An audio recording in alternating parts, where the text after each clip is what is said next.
नमस्कार दोस्तों, स्वागत है आपका हमारे चैनल में। 8 नवंबर को हम बीटिंग शिक्षकों ने भोपाल में महाआंदोलन किया, जिसका प्रभाव तो बहुत अच्छा रहा। हमें काफ़ी हाईलाइट भी मिली, जो हम चाहते थे कि हम मीडिया में आए, सबकी नज़रों में आए। तो हुआ भी ये, पर अब 15 दिन हो चुके हैं। सरकार की तरफ से हमें कोई पदवृद्धि का आश्वासन नहीं मिला है और कोई उम्मीद भी नज़र नहीं आ रही है। तो हमें अब आगे कुछ नया करना होगा और कुछ ऐसा करना होगा जिससे इस बार हमें खाली हाथ वापस नहीं आना पड़े। एक तो सबसे बड़ी समस्या हम बीटिंग शिक्षकों के साथ ये है कि लोग इकट्ठा नहीं हो पा रहे हैं।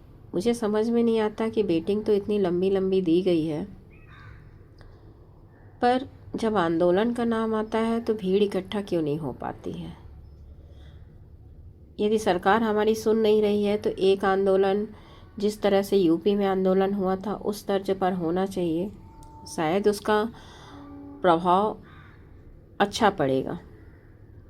पर भीड़ की कमी के कारण उस तरह का आंदोलन हम मध्य प्रदेश के युवा बेरोजगार नहीं कर सकते। अभी भी हमारे पास एक आखिरी मौका है, क्योंकि एक बार यदि वेटिंग लिस्ट जारी हो गई और सरकार वैसे भी भर्ती को ख़त्म करने के मूड में आ चुकी है, क्योंकि उन्होंने नई भर्ती के, सीधी भर्ती के नियम वगैरह निकाल दिए हैं। तो इसका मतलब है कि सरकार भर्ती जल्दी करेगी, पात्रता जल्दी निकालेगी और नियुक्ति देने में तो 3-4 साल सरकार को लगना ही है, क्योंकि पात्रता, फिर चयन, फिर रिजल्ट रोक के रख लेते हैं, तो सभी को पता है। तो ये जो अभी वेटिंग आई है हम लोगों की, हमारे पास ये आखिरी मौका है। हम 20,000 पदों की मांग कर रहे हैं। यदि 20,000 पद हमें मिल जाते हैं तो 20,000 तक की वेटिंग क्लियर हो सकती है।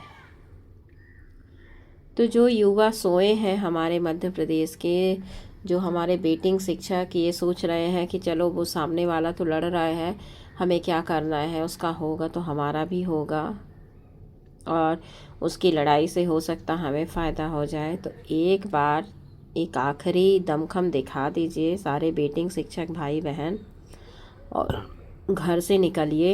एक आंदोलन की डेट बहुत जल्दी डिसाइड हो रही है। आप सभी से अनुरोध है कि इस बार एक आखिरी बार घर से निकल जाइए, भीड़ दिखा दीजिए।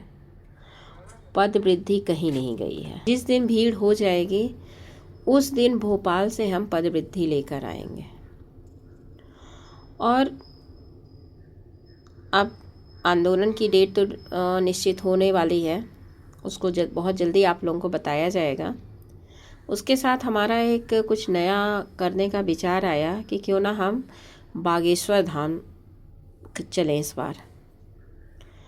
तो उसके लिए भी हमें भीड़ चाहिए, क्योंकि आजकल साधु महाराज की सरकार भी सुनती है और धीरेन्द्र शास्त्री महाराज के सभी भक्त हैं। यदि हम वहाँ जाकर अपनी अर्जी लगाएं और वो भी हमारी तरफ से सरकार से अनुरोध करें कि इन बेरोजगारों को नियुक्ति दीजिए, जब 2-2 परीक्षा पास हैं इनको पद वृद्धि के साथ नियुक्ति दीजिए, हो सकता है सरकार पर इसका कोई प्रभाव पड़े।